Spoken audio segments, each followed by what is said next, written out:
আমরা দেখতে পেরেছি যে এই ঘটনার পরে ছাত্রদলের তারা একটা আনুষ্ঠানিক তারা সাংবাদিক সম্মেলন করেছে এবং সেখানে তারা বলেছে যে শিবিরের যে শিবির যে সংগঠন রয়েছে যারা ঢাকা বিশ্ববিদ্যালয়ে প্রতিদিন তাদের তথ্য অনুযায়ী 3 লক্ষ টাকার মতো ইফতার দিচ্ছে প্রতি। সাম্প্রতিক সময়ে চাঁদা নিয়ে অর্থাৎ আমরা দেখতে পাচ্ছি যে বিভিন্ন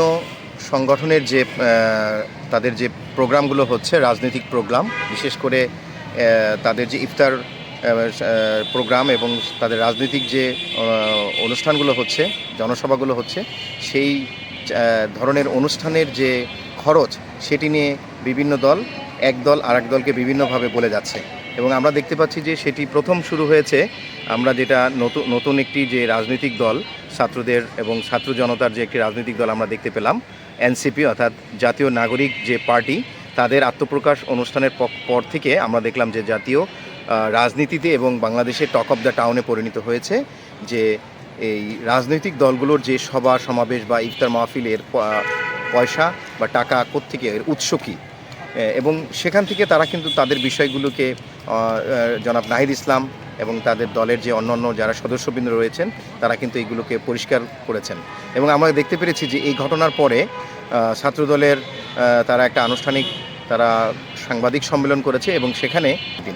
এবং আমরা জেনেছি যে এই 3 লক্ষ টাকা ইফতারের ব্যাপারে,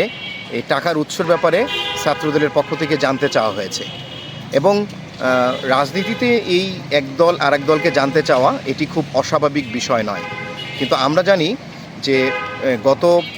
54 বছরে বাংলাদেশের রাজনীতিতে যারা রাজনীতি করতে এসছেন বা রাজনীতি করেন, আমরা কিন্তু দেখছি যে তাদের উৎস বা তাদের টাকার উৎসগুলো নিয়ে কিন্তু নানা ধরনের, আমরা জানি যে মাঠে ময়দানে নানা ধরনের কথা আছে এবং অনেক ধরনের প্রচলিত কথা কিন্তু বাজারে রয়েছে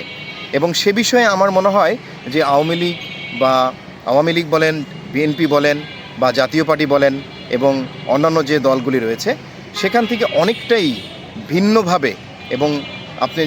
এদেশের অনেক মানুষ বিশ্বাস করে এবং অনেক সাধারণ মানুষও বিশ্বাস করে যে জামাত ইসলামের যে ফান্ড, তারা যে বিভিন্ন রাজনৈতিক প্রোগ্রাম করেন, ইভেন বিশেষ করে তারা যে অনেক ধরনের সামাজিক প্রোগ্রাম করেন এবং অনুদান ভিত্তিক অনেক প্রোগ্রাম করেন এবং তারা, আপনি জেনে থাকবেন যে জামাত কিন্তু বিভিন্ন ধরনের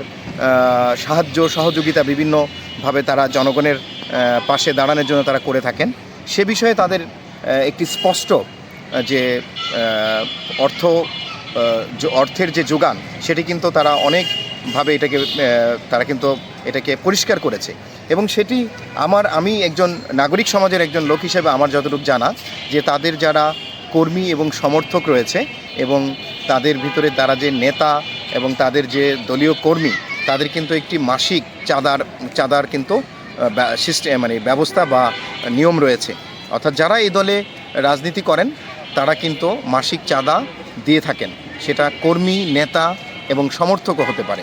এবং আমি যতটুকু জানি যে তাদের আরও যেটি যে উৎস রয়েছে, অর্থের উৎস রয়েছে, সেটি হচ্ছে যে তাদের জাকাত ফান্ড রয়েছে, অর্থাৎ তাদের দলের এবং তাদের সমর্থক এবং তাদের পছন্দ এবং তাদেরকে যারা সমর্থন করেন এবং জামাতকে যারা ভালোবাসেন, এই জাকাত ফান্ডে কিন্তু আপনি জানেন যে বাংলাদেশের অনেক মানুষ বিভিন্ন দেশে ছড়িয়ে ছিটিয়ে রয়েছে, প্রবাসে রয়েছে, শিবিরের সেই ফান্ডে কিন্তু সেই টাকাগুলো আসছে এবং এই উৎসগুলো কিন্তু আমরা দেখছি যে এটি তাদের দলে এখানে কিন্তু তারা এইগুলো খরচ করে থাকেন এবং এই শিবিরের যে ফান্ড নিয়ে যে আলোচনাগুলো বা বিতর্কের যে সূচনা হয়েছে বা সৃষ্টি হয়েছে, এতে আমি মনে করি যে শিবিরই কিন্তু বেশি লাভবান হবে দিন শেষে। এর প্রধান কারণ হচ্ছে অন্যান্য দলগুলির যে ছাত্র সংগঠন এবং তাদের যে অঙ্গ সংগঠনগুলি রয়েছে, সেই সংগঠনগুলির থেকে শিবির এবং তাদের যে সংগঠন রয়েছে তারা যে তাদের যে অর্থের উৎসগুলো অনেক বেশি স্বচ্ছ এবং অনেক বেশি নৈতিক, সেটি কিন্তু আমরা অনেকভাবে দেখতে পাবো এবং সেটি যদি আমরা সত্যিকার অর্থেই যদি এটিকে অনুসন্ধান করে থাকি যে শিবির তারা যে বিভিন্ন কর্মকাণ্ডে যে তারা যে টাকা এবং অর্থ ব্যয় করছে, এটা রাজনীতি বলেন এবং সমাজের বিভিন্ন ধরনের সাহায্য সহযোগিতা এবং অনুদান বলেন, সেখানে কিন্তু শিবিরের এই যে অর্থনৈতিক যে কর্মকাণ্ড সেটি অনেক বেশি স্বচ্ছ, ট্রান্সপারেন্ট এবং সেটি জনগণের কাছে একটি অনেক গ্রহণযোগ্য এই প্রশ্নের উত্তর পাবে, যা অন্য কোনো রাজনৈতিক দল বা তাদের যে অঙ্গ সংগঠন রয়েছে তারা সে ব্যাপারে এই প্রশ্নটি করার দরুন আমি মনে করি ব্যক্তিগতভাবে এই শিবিরেরই এখানে লাভ হবে, কারণ তাদের যে প্রক্রিয়া সেটি অনেক স্বচ্ছ এবং তারা যে উপায়ে অর্থ সংগ্রহ করে সেটি অনেক বেশি ট্রান্সপারেন্ট এবং সেটি আমি মনে করি এদেশের সাধারণ জনগণ জানে এবং নতুনভাবে এটি অবতারণা হওয়ার দরুন আমি মনে করি যে এতে শিবির এবং জামাত ইসলামেরই লাভ হলো। সবাইকে ধন্যবাদ।